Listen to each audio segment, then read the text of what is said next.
Chào các bạn, cùng vào bếp với mình nhé. Nấm kho tàu. Nấm kho tàu là một trong những loại thực phẩm giàu protein và ít calorie ngon miệng. Nấm là lựa chọn của nhiều người khi ăn chay hoặc muốn tăng cường cơ bắp. Các bạn hẳn đã rất quen thuộc với món ăn thịt kho tàu đúng không nào? Hôm nay mình sẽ vào bếp và làm món nấm kho tàu nhé. Một lựa chọn thay thế cho các bạn ăn chay. Đương nhiên rồi, gồm cả các bạn không ăn chay nữa. Đầu tiên các bạn rán sơ trứng giống như cách vẫn làm với thịt kho tàu nha. Nếu không ăn trứng, các bạn có thể thay thế bằng củ cà rốt cắt khúc và chiên sơ. Tiếp theo, phi tỏi và gừng cho thơm. Nếu không ăn được tỏi, các bạn có thể thay thế bằng hành bao rô. Tiếp theo, cho nấm hương tươi hay còn gọi là nấm đông cô. Nấm hương thì các bạn thái miếng vừa ăn. Với chân nấm, các bạn có thể dùng làm ruốc nấm rất là ngon.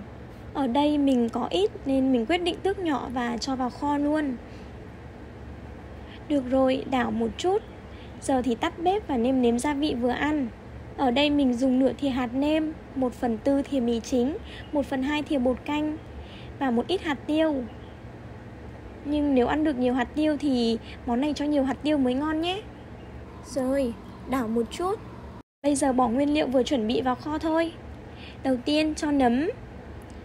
Tiếp theo cho cà rốt, trứng. Cho tiếp khoảng 4 thìa xì dầu hay còn gọi là nước tương, 1 bát nước lọc, 2 thìa nước cốt dừa. Lúc quay tới bước này thì mình quên mất nên cho bù vào bước sau nha. Đậy nắp vung đun khoảng 5 phút thì mở ra. Đảo đều lên và cho ít ớt vào. Cũng có thể cho ớt vào từ lúc bắt đầu đun. Rồi đậy vung đun thêm khoảng 5 phút nữa. Khi thấy nước kho sền sệt lại là xong. Xong rồi đó, đây là thành quả của mình. Chúc các bạn ngon miệng.